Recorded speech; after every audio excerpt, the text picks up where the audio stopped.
The note lay neatly folded on the kitchen table, the words written with a disturbing calm that contrasted with the violence of its contents. I can no longer pretend to be who you need me to be. Jake held the paper with shaking hands as he heard the soft cries of his 4-year-old daughter Emma coming from upstairs, interspersed with the hesitant voice of 6-year-old Tom trying to calm her. Breakfast was still half finished on the table, 3 bowls of cereal, one of them barely touched. The milk was starting to get cold, as was the coffee in Lisa's favorite mug, the one with the little hand-painted flowers that Jake had bought for their last wedding anniversary. The normality of the scene made it all the more surreal. That morning, Lisa had woken up as usual, made breakfast for the children, packed their school bags. There was nothing in her actions to indicate that it would be the last time she would do any of these things. Jake vaguely remembered kissing her before he went out for a quick morning run, his routine every Wednesday. "Watch the kids for me," she had said. Now those words took on an unbearable weight. The sound of the bedroom door opening upstairs brought Jake back to reality. Small, hesitant footsteps came down the stairs. Tom was holding Emma's hand, both of them still in their pajamas, their eyes red from crying. "Daddy," Tom's voice was shaky. "Mommy said she'll be right back, right?" The question hit Jake like a punch in the gut. How could he explain to 2 children that their mother had chosen to leave? How could he tell them that the closets were half empty, that Lisa's drawers were empty, that her toothbrush was no longer in the bathroom? How could he translate into childish words the weight of the word abandonment? Emma let go of her brother's hand and ran into her father's arms, her small body shaking with sobs. "I want Mommy," she repeated through her tears. Tom remained on the bottom step of the stairs, his eyes fixed on the note Jake still held, as if he could decipher its contents from a distance. The phone began to ring, its shrill melody cutting through the heavy air of the house. Jake recognized the school number. It was after 9 and the children had not shown up for class. Another decision to make, another explanation to give. But how to explain the inexplicable? Then the doorbell rang, and through the frosted glass of the door, Jake saw the familiar silhouette of his sister, Sarah. She always came by on Wednesdays to have coffee with Lisa after the kids went to school. The lump in his throat tightened even more. In a matter of minutes, he would have to say out loud what had happened, make the nightmare he was living real. Sarah walked in without waiting for an invitation, her usual smile dying on her lips. As she took in the scene, Jake standing in the middle of the kitchen, Emma clinging to him like a little anchor, Tom still on the stairs, and the note, that damn note, crumpled in Jake's hand. "She's gone," Jake said, the words coming out like shards of glass from his throat. "Lisa left us." The first few months after Lisa's departure were a blur of sleepless nights and seemingly endless days. Jake learned how to braid Emma's hair by watching tutorials online, his big, clumsy hands trying to tame the unruly strands while his daughter held back her tears. Tom slept in one of his mother's old sweaters, the fabric already losing the scent he had tried so hard to preserve. Sarah became a constant presence, arriving each morning to help with breakfast and staying until dusk. She watched with a sinking heart as her brother juggled the work he could do around the house and the emotional needs of the children. Jake had lost weight, his clothes were now too loose and dark circles were forming around his face. "You need to let yourself cry too," Sarah said one night after the kids had finally fallen asleep. Jake was sitting at the kitchen table, sorting through bills and trying to keep the house running smoothly. He looked up from his laptop, his expression a mix of exhaustion and determination. "I can't break down," he replied, his voice hoarse. "Tom and Emma need at least one parent to be strong for them." His hand shook lightly as she closed the computer, and Sarah noticed the fingernail marks on her palms, silent scars of pent-up anger. It was one Sunday afternoon, 3 months after the abandonment, that something changed. Jake was in the backyard trying to fix the swing that Tom had mentioned was broken. Emma was playing nearby, talking to her favorite doll, when suddenly she stopped and looked at her father with her big brown eyes. "Daddy," she said, her small voice carrying a wisdom beyond her years, "didn't Mommy like us anymore?" The question made Jake drop the screwdriver, the metal clanking against the floor. Tom, who had been reading on the porch, looked up from his book, clearly interested in the answer. Jake knelt on the grass, opening his arms. Emma rushed into his embrace, and Tom, after a moment's hesitation, joined them. "Sometimes," Jake began, choosing each word carefully, "people get lost in themselves. This has nothing to do with..." You're perfect just the way you are." That night, for the first time since Lisa left, Jake allowed himself to cry. Sitting on the bathroom floor, the water from the shower masking his sobs, he finally released all the pain, anger, and confusion he had been holding in. It was also the first night he didn't obsessively check his phone for messages from Lisa. Time began to pass differently after that. Jake learned to find joy in the little moments. Emma's smile when she managed to tie her own shoes the first time. Tom came home from school excited to tell her about a new friend. The Saturday mornings spent making pancakes together in the kitchen. Sarah noticed the change in her brother. Little by little, his smiles began to reach his eyes again. He began to dress more carefully, got a haircut, and started planning little outings with the children on the weekends. The house, which had once seemed like a museum of painful memories, began to take on new life. "You know," Tom said one night as Jake helped him with his homework, "I think we're stronger now." Jake looked at his son, surprised at the maturity in his voice. Emma, who was playing on the rug nearby, he nodded even though he didn't fully understand what his brother meant. 6 years had changed Jake into a different man. His face had developed lines that told stories of sleepless nights and earned smiles. The house, once a memorial to absence, was now brimming with new life. Emily, an art teacher he had met at Emma's school, had brought color to the white walls and laughter to the silent days. The morning began like so many others. Tom, now 12, wolfed down his breakfast while reviewing notes for a math test. Emma, 10, braided her own hair with the skill she had inherited from her father's clumsy lessons. Emily made snacks while humming, her soft presence filling the spaces that had once been empty. Jake was watching his reconstituted family with a small smile when the doorbell rang. An ordinary sound that shouldn't have made his heart skip a beat.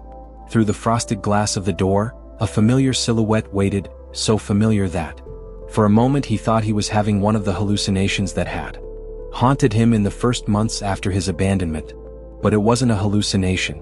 Lisa stood in his doorway, 6 years older, wearing a smart blazer and carrying a briefcase. Her eyes, the same ones Emma had inherited, were fixed on him with a mixture of determination and pleading. "Hi, Jake." His voice was huskier than he remembered. "Can we talk?" Time seemed to freeze in the kitchen.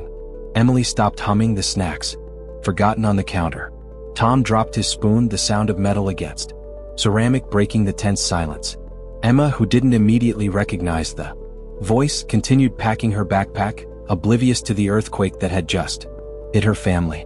Jake felt Emily's gentle touch on his shoulder, her silent support giving him the strength to find his voice. "Now is not a good time," he replied, keeping the door partially closed, creating a physical barrier between his carefully constructed present and the past that threatened to invade it. "They're my kids too, Jake," Lisa said, her voice shaking slightly. "I have rights." It was then that Emma finally looked at the door, her eyes widening with an instinctive recognition that had crossed the years of absence. The backpack slipped from her shoulders, falling with a dull thud to the floor. "Mommy?" The word came out as a confused whisper, loaded with questions that no one was prepared to answer. Tom stood up abruptly, his chair scraping against the floor. In his eyes, Jake saw the reflection of a pain he thought had healed. "I'm going to miss the test," he muttered, grabbing his backpack and heading quickly for the back door, avoiding any eye contact with the woman he had once called mother. Emily moved instinctively to follow Tom, but Jake stopped her with a look. He knew his son. Tom needed these moments alone to process his most intense emotions, a habit he'd developed in the years since his abandonment. "Please," Lisa insisted, stepping forward. "I've been to therapy. I'm different now. I just want a chance to explain, to try to make things right." Jake felt the weight of Emma's gaze on his back, confusion and hope mixed in her young expression. 6 years of healing threatened to crumble with a few carefully chosen words. The life he had so carefully rebuilt, brick by brick, now felt as fragile as a house of cards. The week after Lisa's appearance became an uncomfortable dance of bottled up emotions and unspoken words. Emma began sleeping with her old doll again, the one that had been forgotten on the top shelf of the closet for years. Tom retreated into long hours of study, transforming his grief into academic determination. Jake watched his children fall back into old protective habits like wounded animals, seeking shelter. Emily became the silent pillar of the family, her gentle presence offering comfort in the most difficult times. On one particularly tense night, after Emma asked if she could see her mother just once, Emily found her hiding in the bedroom closet hugging an old photo album. Sometimes, Emily said, sitting down next to the girl, our hearts can feel both longing and anger at the same time. Emma looked up, surprised at this permission to feel such conflicting emotions. And that's okay, Emily continued, her voice soft as a warm blanket. We don't have to choose just one feeling. Jake found them both sleeping there, the photo album still open between them. His heart sank as he saw one picture in particular, Lisa holding newborn Emma, her smile radiant and carefree. How could anyone leave that smile behind? Oh, could they simply leave behind the tiny fingers that now clutched the sheets? Through renewed nightmares? The lawyer's letter arrived on a typical Tuesday. Lisa was asking for visitation rights, claiming that her mental health had stabilized and that she deserved a chance to reconnect with her children. The cold, formal words of the legal document seemed to mock the years of healing, the nights Jake had wiped away tears and pushed away fears.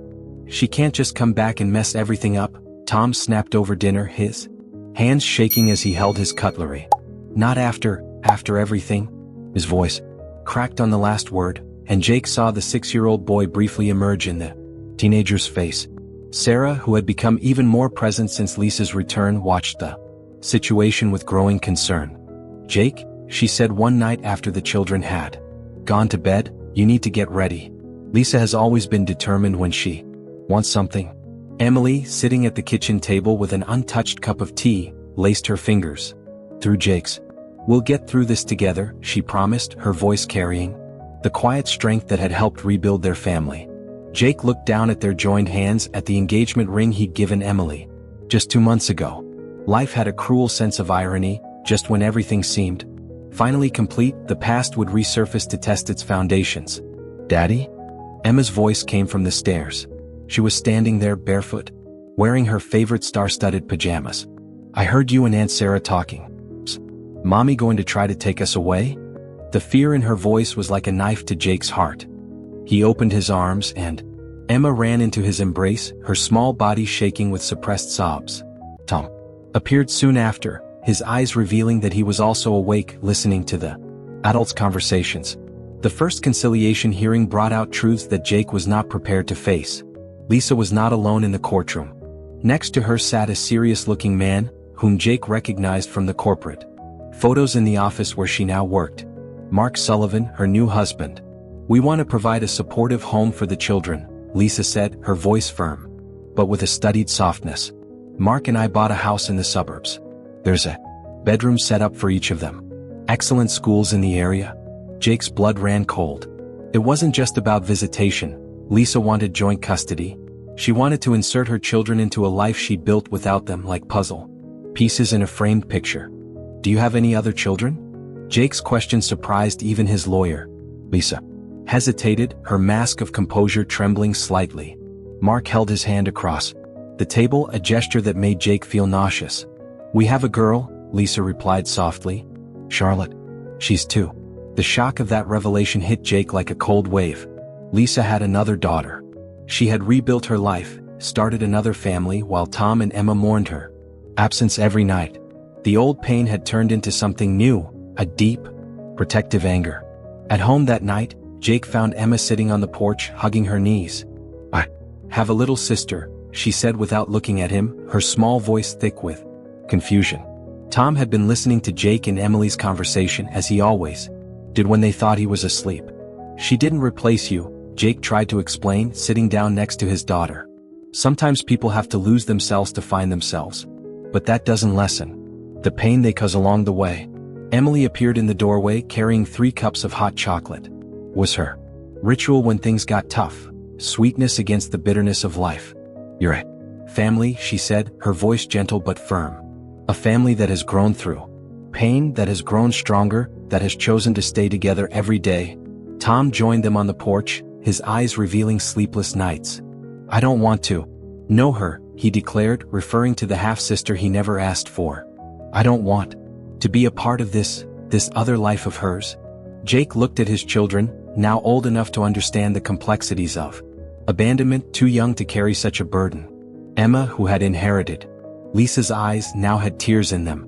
Tom, whose face was beginning to show traces of the teenager he would become, kept his fists clenched on his knees. "You don't have to do anything you don't want to do," Jake promised, his voice steady despite the tremor in his heart. "I won't let anyone force you into anything." Emily stepped closer, wrapping Emma in a side hug. "Family," she said softly, "is the one who chooses to stay. It's the one who builds a home when times are tough. It's the one who makes hot chocolate on sad nights and celebrates the small victories."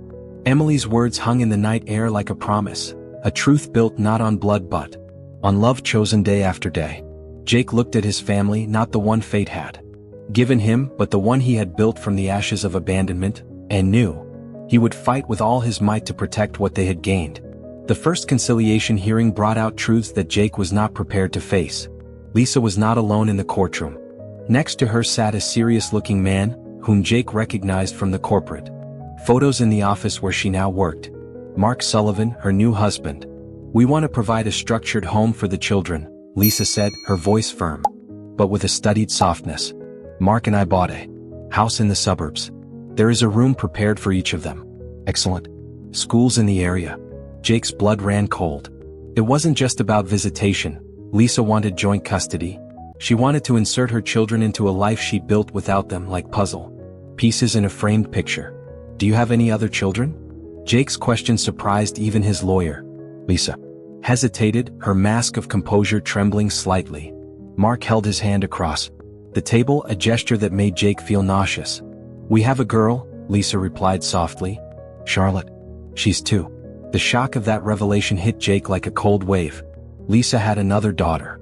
She had rebuilt her life, started another family while Tom and Emma mourned her absence every night. The old pain had turned into something new, a deep, protective anger. At home that night, Jake found Emma sitting on the porch, hugging her knees. "I have a little sister," she said without looking at him, her small voice thick with confusion. Tom had been listening to Jake and Emily's conversation as he always did when they thought he was asleep.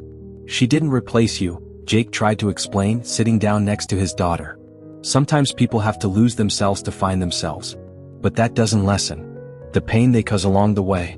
Emily appeared in the doorway carrying 3 cups of hot chocolate. Was her ritual when things got tough, sweetness against the bitterness of life. "You're a family," she said, her voice gentle but firm. "A family that has grown through pain, that has grown stronger, that has chosen to stay together every day." Tom joined them on the porch, his eyes revealing sleepless nights. "I don't want to know her," he declared, referring to the half-sister he never asked for. "I don't want to be a part of this other life of hers." Jake looked at his children, now old enough to understand the complexities of abandonment, too young to carry such a burden. Emma, who had inherited Lisa's eyes, now had tears in them. Unshed tears. Tom, whose face was beginning to show traces of the teenager he would become, kept his fists clenched on his knees. "You don't have to do anything you don't want to do," Jake promised, his voice steady despite the tremor in his heart. "I won't let anyone force you into anything." Emily stepped closer, wrapping Emma in a side hug. "Family," she said softly, "is the one who chooses to stay. It's the one who builds a home when times are tough. It's the one who makes hot chocolate on sad nights and celebrates the small victories." Emily's words hung in the night air like a promise, a truth built not on blood but on love chosen day after day. Jake looked at his family, not the one fate had given him, but the one he had built from the ashes of abandonment, and knew he would fight with all his might to protect what they had gained. Jake and Emily's wedding took place on a spring Sunday, 2 months after the court's final decision. The backyard of the home they had shared for years was decorated with white flowers and tiny lights that twinkled like stars strung on low-hanging branches. Emma, now 10, scattered petals along the path, her pink dress billowing with her every move. Tom, standing next to his father, proudly adjusted his bow tie. Lisa wasn't there. Her bid for joint custody had been denied after Tom's emotional testimony. The judge had granted only supervised visitation, if and when the children wanted it. It was a wound that was beginning to heal, leaving marks that no longer hurt as much to the touch. Sarah watched her brother stand at the makeshift altar, noticing how his eyes lit up in a way she hadn't seen in years. Jake was no longer the broken man who held a crumpled note on a Wednesday morning. Time and love had done their silent work of healing. Emily emerged into the garden wearing a simple dress that captured the essence of her personality, elegant without ostentation, beautiful in its simplicity. Her eyes found Emma first, then Tom, before finally land on Jake. That was how his love worked. It embraced the whole family, leaving no one out. During the vows, Emily surprised everyone by addressing the children first. Tom, Emma, her soft voice carried the strength of promises already kept over the years. Before I say my vows to your father, I want to say my vows to you. Promise to continue to be the shoulder to cry on, the companion to laugh on, the maker of hot chocolate on difficult nights. I promise to love you not as a substitute, but as someone who has chosen to be a part of this family every day. Tom, who had rarely shown emotion in public since his day in court, let the tears flow freely. Emma held her brother's hand, their small gesture carrying years of complicity and shared strength. Jake then pulled 3 rings from his pocket, one for Emily and 2 smaller ones that gleamed in the afternoon sun. Our family wasn't built the traditional way, he said, his voice steady and full of love. We grew through the cracks, found light in the shadows, and discovered that sometimes the strongest bonds are the ones we choose to create. Emily placed the rings on Tom and Emma's fingers, symbols not of possession, but of belonging, of choice, of love that transcends biology and embraces the complexity of the human heart. The party that followed was intimate, filled with laughter that years ago would have seemed impossible. Sarah captured on camera the moment Jake danced with Emma on his feet, while Tom and Emily improvised awkward steps alongside. Was a picture of imperfect, real, earned happiness. Later, when the lights had dimmed and the music had softened, Jake found his children dozing on the garden swing, the same one he had fixed so many years ago. Emily joined him, her wedding dress now slightly wrinkled from all the dancing. You know, she whispered, leaning her head against his shoulder, some people spend their whole lives searching for the perfect love. We found something better. A real love with all its scars and patches, stronger for its imperfections. Jake looked at his family, not the one fate had given him initially, but the one he had built with determination, tears, and most of all, love. Somewhere Lisa was still telling Charlotte stories about older siblings. But here, in this garden lit by soft lights, a new story was being written, a story of healing, of choices, and of love that grows stronger through adversity. Dear Life Stories viewers, if this story touched your heart, be sure to share your own experiences in the comments. Your stories of overcoming and love can inspire others who are going through difficult times. Don't forget to like and subscribe to the channel for more heartwarming stories like this one. Together, we can show that there is always hope and that true love comes in many forms. Until next time.